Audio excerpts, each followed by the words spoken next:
എഴുത്ത് ഏതു രൂപത്തിലുമാവാം. പ്രത്യേകിച്ച് ചരിത്രമെഴുത്ത് വിരസമായാലും കുഴപ്പമില്ല, ചരിത്രമായാൽ മതി. പക്ഷെ ചരിത്രമെഴുത്ത് വിരസമാവാതെ കാവ്യമാവാനും, ചരിത്രമെഴുത്ത് ഗദ്യമാവാനും, ചരിത്രമെഴുത്ത് സാഹിത്യമാവാനും ബോധപൂർവം ശ്രമിച്ചൊരു എഴുത്തുകാരന്റെ പേരാണ് MC വടകര എന്നുള്ളത്. അദ്ദേഹത്തിന്റെ ഓരോ കൃതികളിലും ഓരോ ജീവചരിത്രങ്ങളിലും ഒരാളുടെ ജീവചരിത്രത്തിനപ്പുറം പലതും നമുക്ക് കാണാൻ സാധിക്കുന്നത് അതൊരു പ്രതിഭയുടെ എഴുത്തായതുകൊണ്ടാണ്. അത് പ്രതിഭയുടെ മാത്രമല്ല, ഒരു വിദ്യാർത്ഥിയുടെ കൂടി എഴുത്തായതുകൊണ്ടാണ്. മാത്രവുമല്ല, അത് ദിഷണാശാലിയായ ഒരു മനുഷ്യന്റെ അടുത്ത കാലത്തിനു വേണ്ടിയുള്ള കാത്തിരിപ്പുകൾ, കൂട്ടിവെപ്പുകൾ കൂടിയാവുന്നത് കൊണ്ടാണ്. MC-യുടെ രചനാലോകം എന്ന് പറയുന്നത് കേവല രചനകളുടെ ലോകമല്ല. MC-യുടെ രചനാലോകം എന്ന് പറയുന്നത് ഒരു സാഹിത്യ സൃഷ്ടിയുടെയും ഒരു രാഷ്ട്രീയ പ്രവർത്തനത്തിൻ്റെയും പേരുകൂടിയാണ്. ഓർമ്മകളെ സമരായുധമാക്കേണ്ട കാലത്ത് തിരഞ്ഞു പിടിച്ച് യഥാർത്ഥ ഓർമ്മകളെ രേഖപ്പെടുത്തി വെക്കുന്ന യഥാർത്ഥ ചരിത്രകാരന്റെ ദൗത്യം നിർവഹിക്കുന്ന MC-യെ ജീവിച്ചിരിക്കുമ്പോൾ തന്നെ നമുക്ക് ഇനിയും ചൂഷണം ചെയ്യേണ്ടതുണ്ട് എന്ന് എനിക്ക് തോന്നുന്നത്. അത്രയും ഓർമ്മകളുള്ള ഒരു മനുഷ്യനാണ്. ആ മനുഷ്യന്റെ ഓർമ്മകൾ നമുക്ക് ആവശ്യമുണ്ട്. ആ മനുഷ്യന്റെ പുസ്തകങ്ങൾ ഇനിയും നമുക്ക് ആവശ്യമുണ്ട്. ആ മനുഷ്യന്റെ ലേഖനങ്ങൾ ഇനിയും നമുക്ക് ആവശ്യമുണ്ട്. പുസ്തകമേളകൾ നാടുതോറും ഉണ്ടാവട്ടെ. തുറയൂർ പഞ്ചായത്തിലെ മുസ്ലിം ലീഗ് മുന്നോട്ട് വെക്കുന്നത് ഒരു ചെറിയ പരിപാടിയല്ല, ഒരു മാതൃകയാണ് എന്ന് ഞാൻ മനസ്സിലാക്കുന്നു. ഇത്തരത്തിലുള്ള പൊളിറ്റിക്കൽ സ്കൂളും ഇത്തരത്തിലുള്ള പുസ്തകമേളകളും ഓരോ മനുഷ്യനും എത്തിച്ചേരാവുന്ന രൂപത്തിൽ ഓരോ നാട്ടിലും ഉണ്ടാവട്ടെ. നിങ്ങളുടെ മാതൃക ഞങ്ങൾ പിൻപറ്റാൻ ആഗ്രഹിക്കുന്നു. ഈ മാതൃക കേവലം ഒരാൾക്കൂട്ടമാവുന്ന സമൂഹത്തെ അതിൽ നിന്ന് മാറ്റിക്കൊണ്ട് കുറച്ചുകൂടി ഭംഗിയുള്ള സംവാദങ്ങൾ സാധ്യമാവുന്ന, കുറച്ചുകൂടി സംഭാഷണങ്ങൾ സാധ്യമാവുന്ന ഒരു സമൂഹത്തെ സൃഷ്ടിക്കും. 100 വർഷത്തെ മുസ്ലിം ഇന്ത്യയുടെ ചരിത്രം പറയുമ്പോൾ പെട്ടിക്കൂടിനകത്ത് പ്രത്യേകിച്ച് വേറൊരു കളറിൽ കൊടുത്ത കഥകളൊക്കെയും സ്ത്രീകളെ കുറിച്ചാണ്.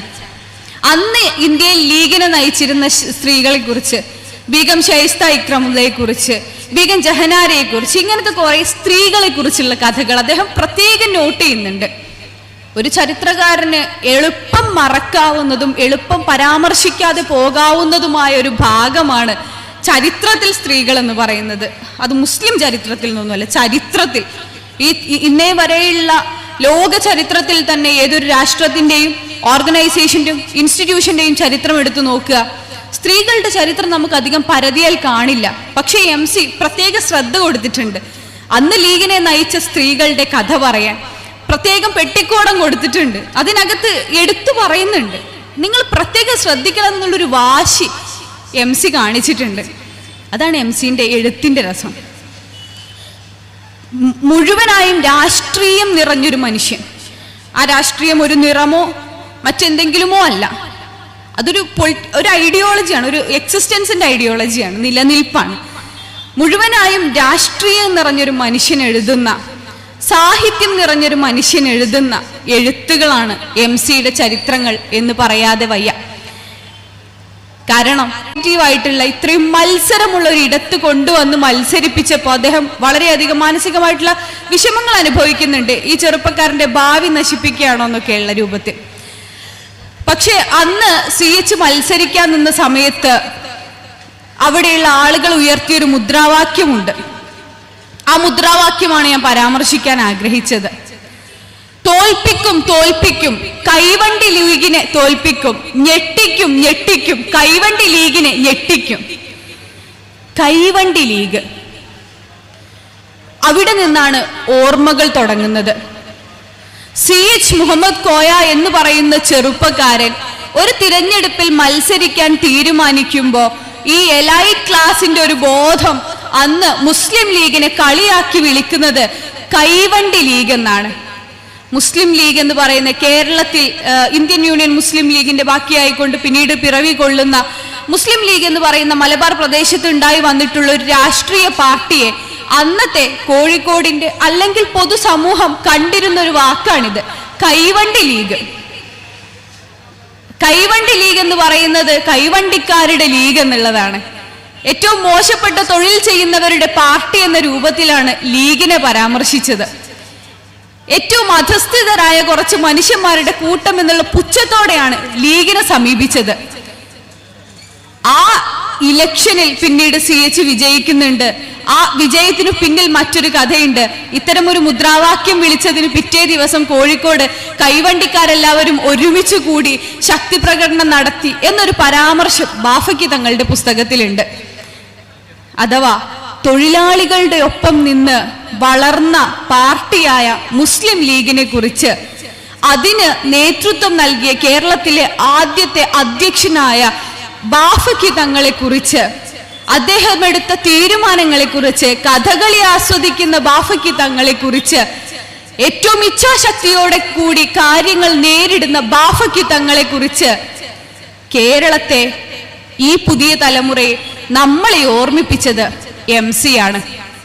ഓർമ്മ ഒരു പുസ്തകമേളയെ സംബന്ധിച്ചിടത്തോളം ഏറ്റവും പ്രാധാന്യമുള്ളൊരു വാക്ക് ഓർമ്മയാണെന്നാണ് ഞാൻ വിശ്വസിക്കുന്നത്.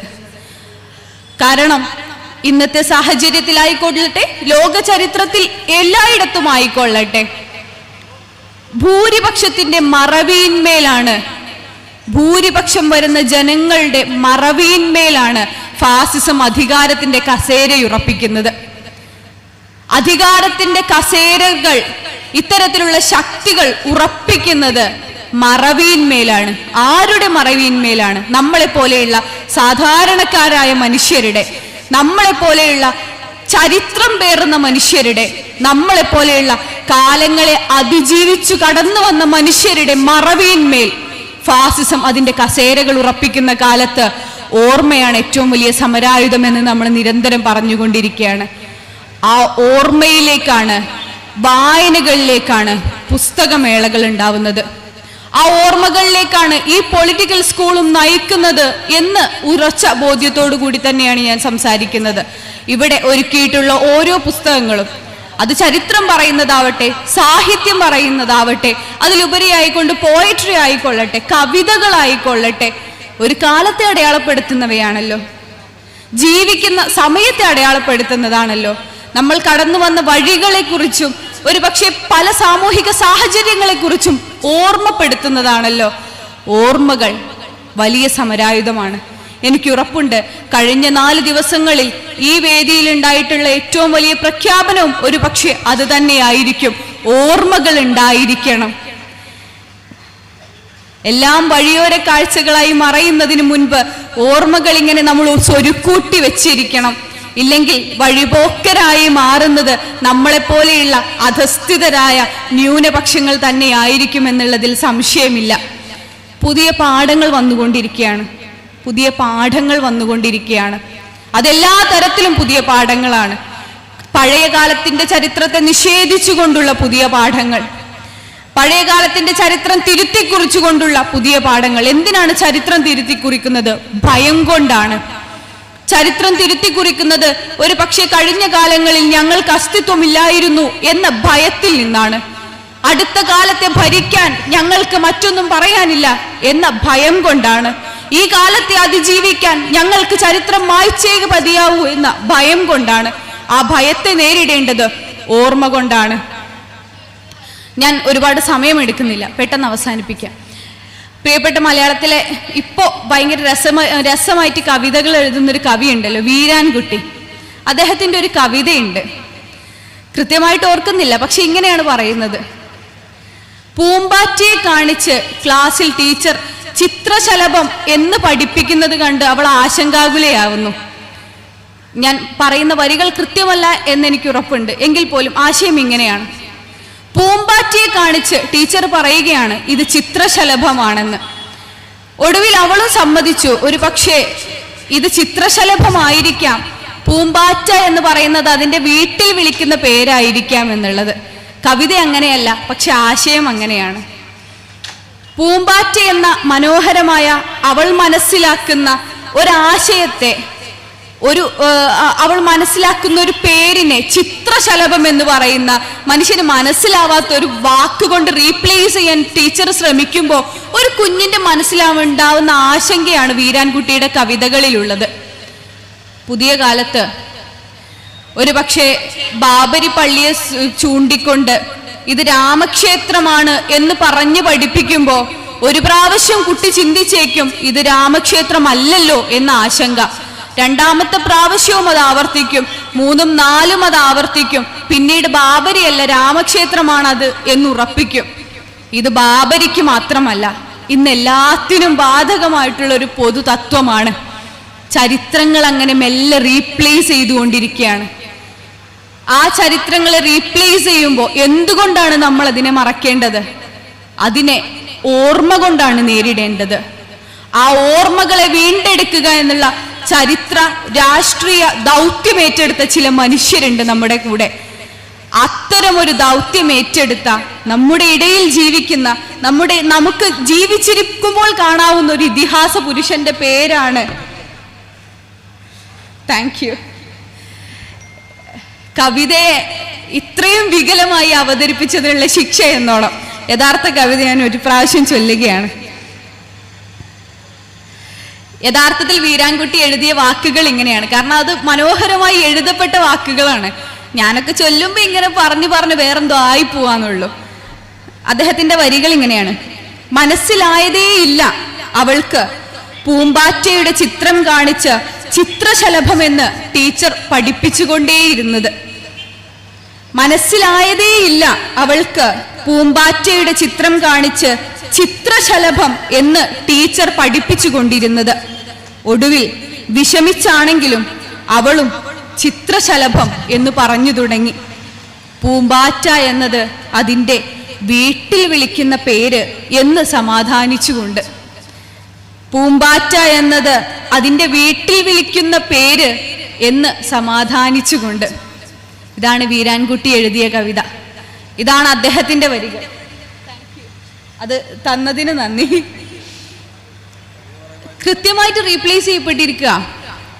പൂമ്പാറ്റ എന്ന് പറയുന്ന നമുക്ക് മനസ്സിലാവുന്ന, നമുക്കറിയാവുന്ന, നമ്മൾ കണ്ടിട്ടുള്ള പരിചിതമായിട്ടുള്ള ഒരു പേരിനെ ചിത്രശലഭം എന്ന് പറയുന്ന ഒരു പേരിനെ കൊണ്ട് എന്ത് ക്രൂരമായിട്ടാണ് മാറ്റി തീർക്കുന്നത്. പക്ഷെ അതിലൊരു നിഷ്കളങ്കതയുണ്ട്. അതൊരു പ്രാദേശിക വകഭേദത്തിന്റെ രസവും രസമില്ലായ്മയുമാണ്. പക്ഷെ ഫാസിസത്തിന്റെ കയ്യിൽ ആ അധികാരം കിട്ടുമ്പോൾ, പഠിപ്പിക്കുന്ന ടീച്ചർ ഇന്നാട്ടിലെ ഫാസിസ്റ്റ് ആകുമ്പോൾ പൂമ്പാറ്റയ്ക്ക് ചിത്രശലഭം എന്നല്ല പറയുക. ടിപ്പു സുൽത്താൻ റോഡിനെ മാറ്റിക്കൊണ്ട് പേര് മാറ്റും. യൂണിവേഴ്സിറ്റികളുടെ പേര് മാറ്റിക്കൊണ്ട് പുതിയ ഏതെങ്കിലും ഒരു പേര് കൊടുക്കും. ഇങ്ങനെ ഒരു ചരിത്രമേ ഇന്ത്യക്ക് ഇല്ലായിരുന്നു എന്ന് പറയാൻ ശ്രമിച്ചുകൊണ്ടിരിക്കും. ഞാൻ പറഞ്ഞത്, ഓർമ്മ സമരായുധമാവുമ്പോൾ ആ ഓർമ്മകളെ വീണ്ടെടുക്കുന്ന മനുഷ്യരെ ഇതിഹാസ പുരുഷൻ എന്ന് തന്നെ പറയണം എന്നുള്ളതാണ്. MC വടകര നമ്മൾ ജീവിച്ചിരിക്കുന്ന കാലത്ത് നമ്മൾക്ക് അനുഭവിക്കാനാവുന്ന ഒരു ഇതിഹാസ മനുഷ്യൻ തന്നെയാണെന്ന് പറയാതെ വയ്യ. ഇതൊരു ആലങ്കാരികതയ്ക്ക് വേണ്ടി പറയുന്നതല്ല. കാരണം ചരിത്രം ചൂഴ്ന്നെടുക്കുക എന്ന് പറയുന്നത് പ്രയാസകരമായിട്ടുള്ളൊരു ദൗത്യമാണ്. ചരിത്രം ചൂഴ്ന്നെടുത്താലും പോരാ, ചൂഴ്ന്നെടുത്ത യഥാർത്ഥ ചരിത്രത്തെ മനോഹരമായി എഴുതി വെക്കുക എന്ന ദൗത്യം കൂടി ബാക്കിയുണ്ട്. മനോഹരമായി എഴുതി വെക്കേണ്ടതുണ്ട്. ബാഫക്കി തങ്ങളുടെ പുസ്തകത്തെ സൂചിപ്പിച്ചുകൊണ്ടാണല്ലോ നമ്മൾ തുടങ്ങിയത്. ബാഫക്കി തങ്ങളുടെ പുസ്തകത്തെ, ബാഫക്കി തങ്ങളെ കുറിച്ച് മാത്രം ഒരു പക്ഷേ MC പരാമർശിച്ചു പോയാൽ മതി. പക്ഷേ MC തുടങ്ങുന്നത് പന്തലായനിയുടെ പെരുമ പറഞ്ഞുകൊണ്ടാണ്. വാസ്കോഡിഗാമ കപ്പലിറങ്ങിയത് ഏത് വർഷത്തിലാണ് എന്ന് റെഫർ ചെയ്യാൻ എനിക്ക് MC ബാഫക്കി തങ്ങളുടെ ചരിത്രം വായിച്ചാലും മതി. വാസ്കോഡിഗാമ കപ്പലിറങ്ങിയ കാലം മുതലുള്ള ഈ നാടിന്റെ ചരിത്രം പറഞ്ഞുകൊണ്ടാണ് ബാഫക്കി തങ്ങളിലേക്ക് MC കൊണ്ടെത്തിക്കുന്നത്. അദ്ദേഹത്തിന്റെ ജീവിതത്തിലൂടെ പോകുമ്പോൾ ഒരു വ്യക്തിയുടെ ജീവിതം മാത്രമല്ല, മുസ്ലിം ലീഗ് എന്ന് പറയുന്ന രാഷ്ട്രീയ പ്രസ്ഥാനം കേരളത്തിൽ രൂപീകരിച്ചു വന്നതിൻ്റെ വഴികൾ കൂടി നമുക്ക് മനസ്സിലാവും. മാത്രമല്ല, മറ്റൊരു പുസ്തകത്തെക്കുറിച്ച് പറയാം. CH രാഷ്ട്രീയ ജീവചരിത്രം എന്ന് പറയുന്ന MC വടകര എഴുതിയ മറ്റൊരു രാഷ്ട്രീയ ജീവചരിത്രം. അതിനകത്ത് CH രാഷ്ട്രീയ ജീവചരിത്രം വായിച്ച് CH മാത്രം മനസ്സിലാക്കി പോവാമെന്നുള്ള സങ്കുചിത ചിന്തയോട് കൂടിയിട്ട് ആ പുസ്തകത്തെ ആരും അടുക്കേണ്ടതില്ല. അത് കുറച്ച് വലിയ പുസ്തകമാണ്. അത് വലുതാവുന്നത് പേജിന്റെ എണ്ണം കൊണ്ടല്ല, അത് വലുതാവുന്നത് അതിന്റെ കണ്ടന്റ് കൊണ്ടാണ്, അതിൽ പറയുന്ന കാര്യം കൊണ്ടാണ്. ഒരു പക്ഷെ CH ജീവിച്ചിരുന്ന കാലത്തെ കേരളത്തിന്റെ രാഷ്ട്രീയ ചരിത്രം CH രാഷ്ട്രീയ ചരിത്രത്തോടൊപ്പം MC കൂട്ടിച്ചേർക്കാൻ ശ്രമിച്ചിട്ടുണ്ട്. അദ്ദേഹം വന്ന വഴികളെ കുറിച്ച് മാത്രമല്ല, അദ്ദേഹം ജീവിച്ച കാലത്തെ തിരഞ്ഞെടുപ്പുകളിലെ സ്റ്റാറ്റിസ്റ്റിക്സ് അടക്കം എടുത്തുകൊണ്ടാണ് അദ്ദേഹം MC-യുടെ രാഷ്ട്രീയ ജീവചരിത്രം എന്ന് പറയുന്ന പുസ്തകം തയ്യാറാക്കുന്നത്. 100 വർഷത്തെ ഇന്ത്യൻ രാഷ്ട്രീയം, ഇന്ത്യൻ മുസൽമാന്റെ രാഷ്ട്രീയം പറയുന്ന മറ്റൊരു പുസ്തകമുണ്ട്. അത് 100 വർഷത്തെ ഇന്ത്യയുടെ ചരിത്രമാണ്. ഇന്ത്യൻ യൂണിയൻ മുസ്ലിം ലീഗിന്റെ, അതിന് മുൻപുണ്ടായിരുന്ന അവിഭക്ത ലീഗിന്റെ, അവിഭക്ത ഇന്ത്യയുടെ, ജിന്നയുടെ, അന്ന് ജീവിച്ചിരുന്ന ഒരുപാട് സ്ത്രീകളുടെ കഥയാണ്. ആ പുസ്തകത്തിനകത്ത് കൗതുകകരമായിട്ടുള്ള, ഭയങ്കര രസമുള്ള, കൗതുകം എന്നല്ല അതിന് പറയുക, ഭയങ്കര രസമുള്ള ഒരു കാര്യം എന്ന് പറയുന്നത് കുറേ പെട്ടിക്കൂടിനകത്ത് കഥകളുണ്ട്. ചില വ്യക്തികളെ കുറിച്ചുള്ള കഥകൾ പെട്ടിക്കൂടിനകത്ത് കൊടുത്തിട്ടുണ്ട്.